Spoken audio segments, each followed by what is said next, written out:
ध्वनिर्वर्णा पदं वाक्यमित्यास्पदचतुष्टयम् यस्याः सूक्ष्मादिभेदे वाग्देवीं तामुपास्महे।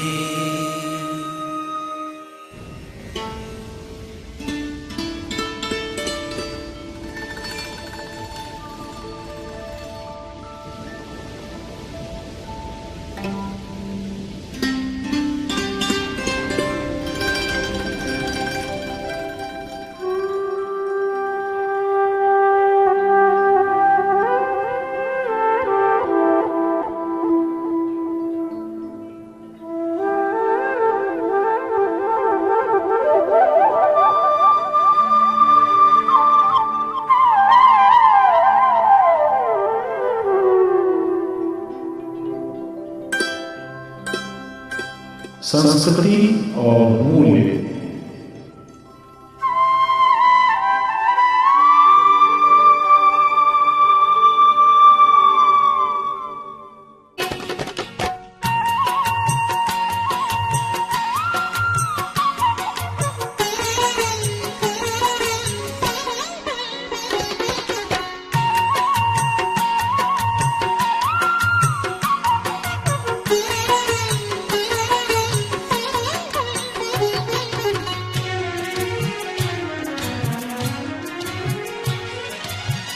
Electronic Media Production and Research Center EMPRC of Madhya Pradesh Bhoj Open University presents its audio lecture series Culture and Value.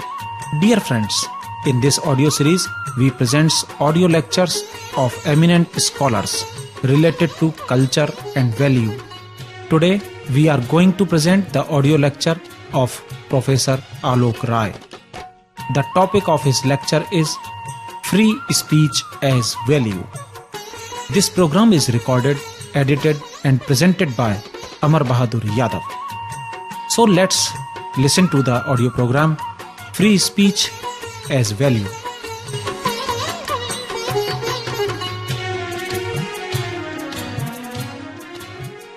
Friends, my ambition, alas, is not to offer an inspirational address hoping to make all of you better human beings, even better human beings than you are already. I am not going to quote from sacred texts. Alas, I wish I could. My purpose is very simple. It is to try and clarify a few ideas. That is my limited ambition. My working title is Free Speech as Value. Our discourse consists of two basic elements: assertions of fact and assertions or assumptions of value. Often indeed, the two tend to get confused in actual practice. Thus, facts are presented and contested and rejected with the emotional investment that one associates with value. Let me explain. Value, by definition, is not intrinsic in the same sense as facticity. This has been suggested by other people as well. Value implies a valuer, an agent who invests something with value. However, while facts are sought to be presented with the emotional investment of values, value assertions and assumptions are sought to be passed off with the objective authority of fact, thus seeking to exonerate the necessary agent who must make the investment of value. These are, of course, matters of great interest to philosophers. But I am no philosopher and have chosen to start here for a reason that has a particular bearing on the argument that I wish to make here, which is in fact an argument about the making of arguments. Let me explain. It seems obvious to me that it makes little sense to argue about facts. This side of the more arcane reaches of theoretical physics, disagreements about facts can generally be resolved by referring to the gross world in which facts have their being. Thus, consider the following statements. 1. Until its demolition in 1992, a structure known as the Babri Masjid stood at the site where something called a makeshift temple now stands. 2. There was a temple that once stood at the site where the Babri Masjid stood till 1992. 3. The said temple was demolished in order to construct the Babri Masjid. 4. People have believed for centuries that the Babri Masjid was erected at the precise site where a temple commemorating the birthplace of Bhagwan Shri Ram had stood. 5. There should be a temple commemorating the birthplace of Bhagwan Shri Ram at the precise site where, until its demolition in 1992, a structure known as the Babri Masjid stood. 1, 2, 3 and 4. 4 meaning people have believed for centuries are factual assertions and are therefore amenable to proof and disproof by and only by recourse to evidence. The ability to handle evidence has traditionally been associated with academic training, but a certain democratization has been noticed lately. Aroused lumpens suddenly become experts in medieval history and archaeology. 5. There should be a temple, etc. is a value assertion, i.e., it can be neither true nor false. One may seek to persuade someone who is unpersuaded by 5, not by recourse to any evidence, but by arguments that appeal to other values that the skeptic may hold dear, i.e., by persuading him, for instance, that the consequences of not building the said temple will be destructive of social peace, which the said skeptic may hold to be a high social value. Alternatively, of course, the reluctant skeptic may just be hit on the head. A certain bedrock investment of value in one's own body is practically universal.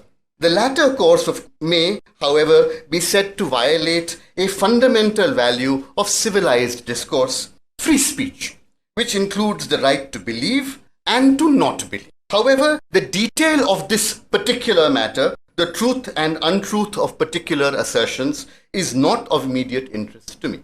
I merely wish to draw the obvious philosophical conclusion that it is futile to argue about facts. But what about values? i.e., can one argue about values? This is also inherently problematic in the sense that values are those axiomatic assumptions in the light of which we evaluate the world and propositions about the world. That is why normally values do not get stated in discourse, and it is only the encounter with values other than one's own that forces one to become conscious of one's own values as values. That is to say, contingent and self-defining investments in the world of cold, objective facts, and making a distinction between objects of consciousness and the objects of self-consciousness. Values are those through which we become conscious of ourselves or define ourselves. Obviously, other persons, other investments. Despite the anodyne suppositions of the official discourse of values that all good people are agreed about what good values are, or that there is some deep consonance between values, I would suggest it is precisely the possibility and reality of dissonance and disagreement in the matter of values which makes it intellectually interesting. I'm conscious that I'm here, but I would like to hear him on this because this is a precise philosophical point on which people can agree and disagree. Now, it seems to me that even a minimal acquaintance with the cultural record, or indeed experience of the world, makes it immediately evident that conflicts between values, perhaps most interestingly within individuals, but also, of course, between different people. That's to say, I can myself experience value conflict, and my values can conflict with your values. These are endemic. Value conflicts, affiliation to different and sometimes even conflicting values are indeed the norm. And it is at this point that the discourse of values intersects with the discourse of speech. Because the only way in which such conflicts can be negotiated is by arguments, by giving reasons, by appealing to other values and possibly to more fundamental values. This here implies the possibility of a hierarchy of values. I'm grateful again because I have with me a list of 84 values put out by the NCERT. The idea that there is a structure of values, that there are values that exist at different levels, that there are values that depend on each other. Basically, that our thinking about values needs to take on board the complexity of it rather than think in terms of a kind of linear affiliation to values. It is in this sense, it seems to me, that free speech is not just one value among many others, it is the fundamental value.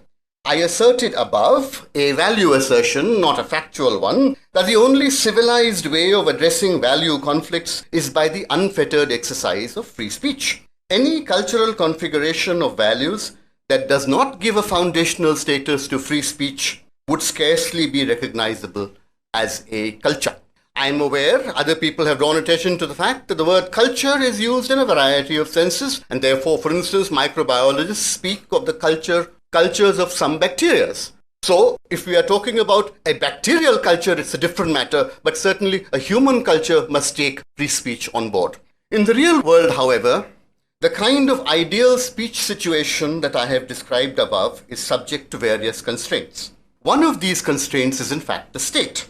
In the first liberal instance, before the complications set in, the state appears less as a constraint than as a guarantor of free speech. It is indeed the constitutional duty of the liberal democratic state to enable the exercise of free speech.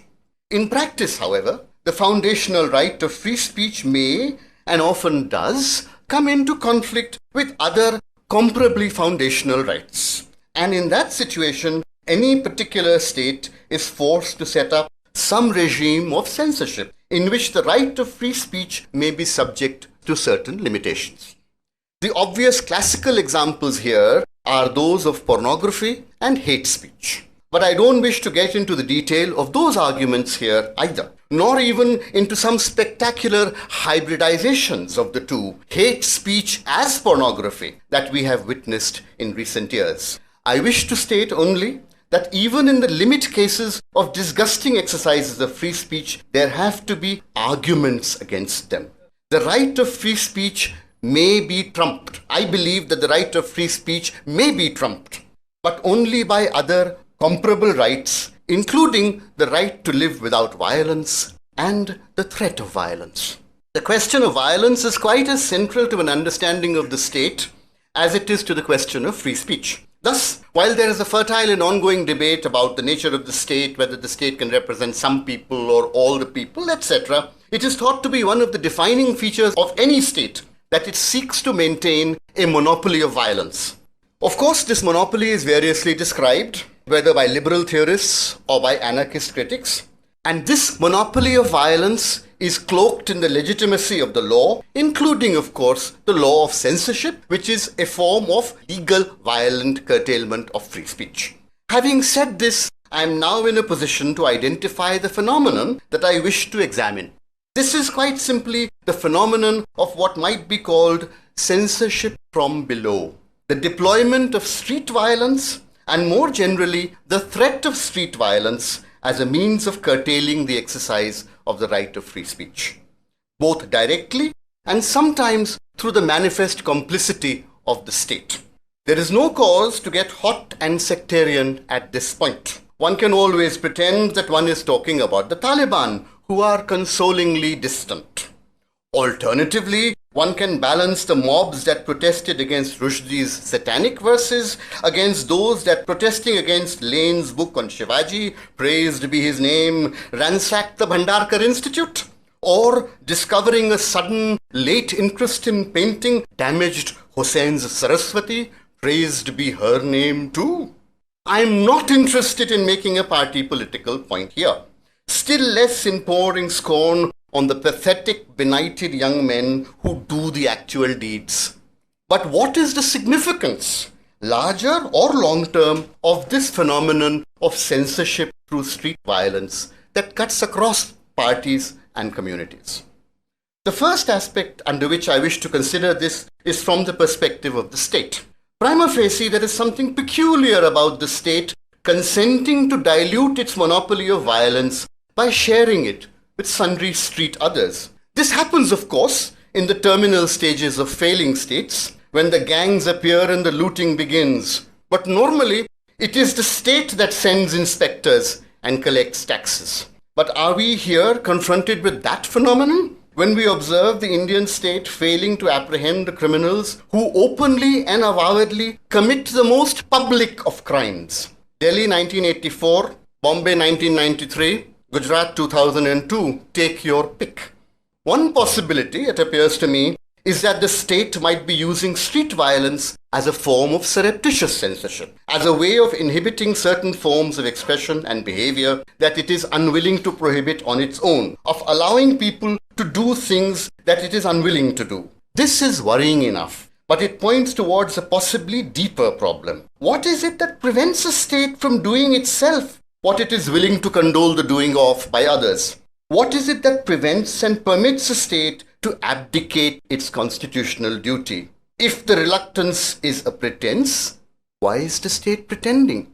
It might be instructive at this point to remember Gandhi, who used the deliberate breaking of the law as a form of moral education, as a way of opening up with public pedagogical intent the gap between law and morality. After all, satyagraha was a brilliant technique for working away at this gap, thus steadily eroding the moral basis of colonial law. What we confront in various ways, and particularly in the matter of censorship through street violence, is similar. And indeed, a pedagogical intent has been explicitly avowed both officially and unofficially. The exercise of violence was intended, quote, to teach a lesson, unquote. May one ask, what is the lesson? Who are its supposed beneficiaries, direct and indirect? And what is the larger purpose? The answers are evident in the case of Gandhi. But what about these lumpen pedagogues? And what is the status of law-breaking as political pedagogy when that law-breaking, unlike in the case of Gandhi, appears to be done with the connivance of the state? It might be suggested at this point that the willingness of the state to bend and buckle under street pressure is a measure of its democratic sensitivity, its respect for the will of the people. Let it be said quickly that in respect of the kinds of actions that I am talking about, the will of the people has never been ascertained, and further, that bowing to the will of any people is still subject to the limits of constitutional authority. But the deeper crisis to which I am alluding concerns the moral legitimacy of the state itself. Could it be that the present order symbolized by the state has come to lose its moral legitimacy even in its own eyes? If the state is perceived to be lacking in democratic legitimacy, such doubts, for instance, assail the leaders of coups, then it might find in the mob, in the crowds of aroused lumpens, a simulacrum of the legitimacy that it lacks. In that bankrupt moral condition, even the more horrible things appear worth doing because a mob wants them done. And in a polity like India's, there is always a majority of people who are in any case in general disaffected, and therefore potentially part of any mob. Since this hypothetical majority is potentially part of any mob is by easy extension a substitute for a majority. In such a situation, it would appear that the tolerance of the state for the mob's challenge to its authority, its monopoly of violence, is paradoxically a way of reinforcing and shoring up its legitimacy. The other aspect under which I wish to examine this phenomenon of street censorship is the apparent unconcern of the intelligentsia. Barring the occasional splutter, the great urban middle class of India appears to have made its peace with the outrages I have mentioned above. It is back to the business of consumption, dreaming the dream of globalization. Can it be that we do not know that the extra-legal exercise of violence is one of the surest signs of fascism, of a state that is seeking to bridge the gap between its authority and its eroded legitimacy by condoning and sometimes even encouraging street violence? Another and more cynical interpretation of that silence is that it stems not from historical ignorance, but rather from a calculation in which the curtailed freedoms of others are deemed to be a price worth paying. Further inquiry must seek to uncover what is the payoff. Another and even darker reading suggests that the violence is itself the payoff. It is not justified because it leads to other things, though it does that also. It is self-justifying not only for the pathological and the desperate, but also for those impatient others who seek assurance that the state is not too soft to deliver on the promises of globalization.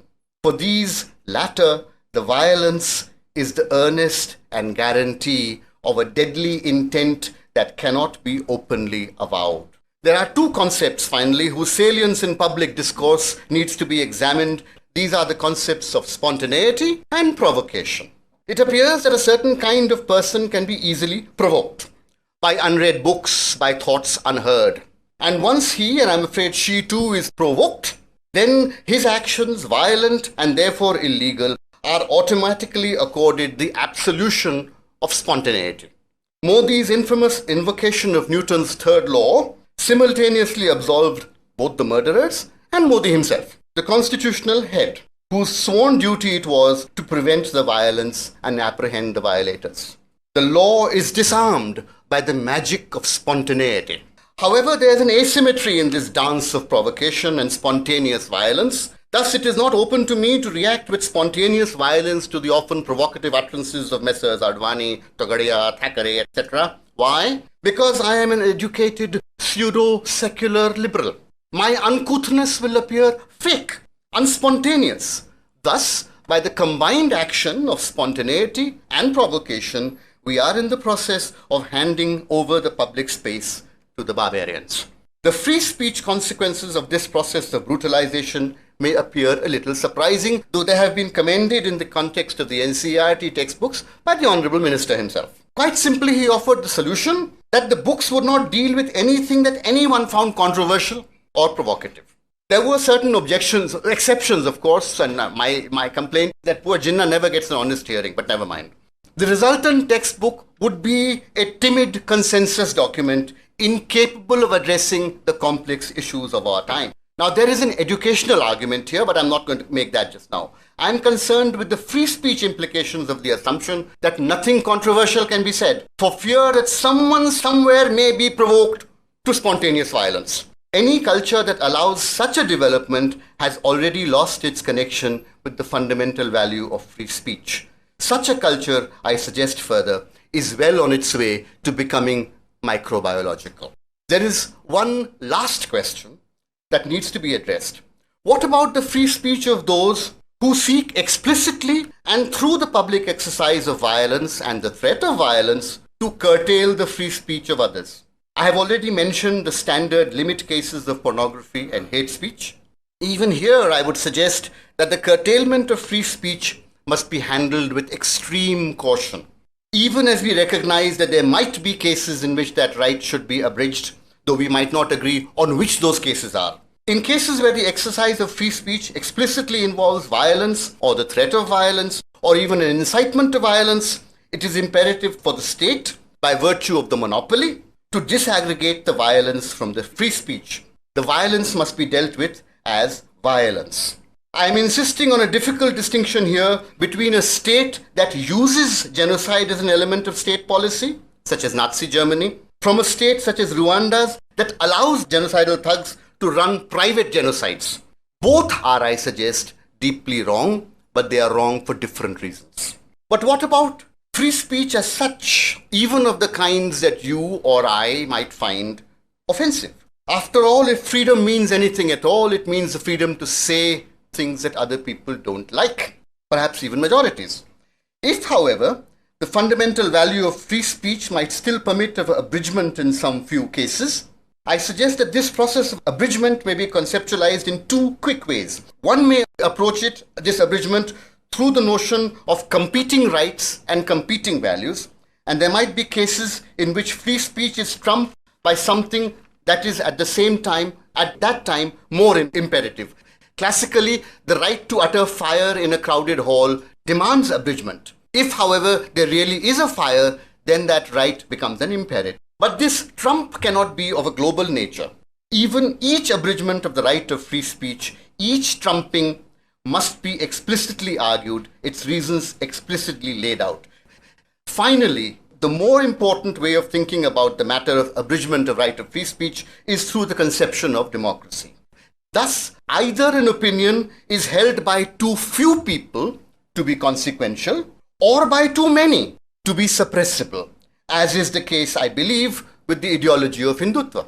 It must be engaged with and encouraged itself to engage at the level of argument. But where its adherents resort to violence, it is reasonable to suppose that there are no further arguments, i.e., no further free speech issue, and the violence is pure and simply violence.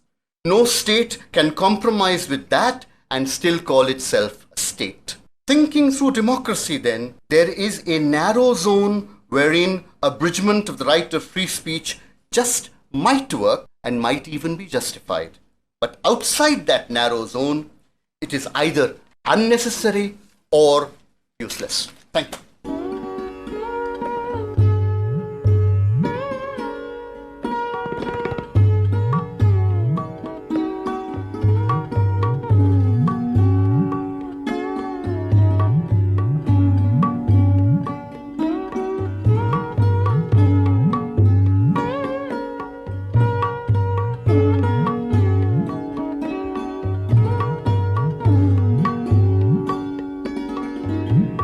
You are listening to the audio program series Culture and Value.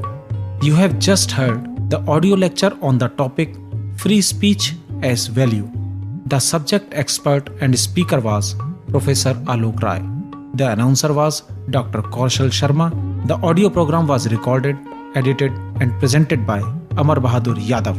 This program was produced by Electronic Media Production and Research Center, EMPRC, of Madhya Pradesh Bhoj Open University.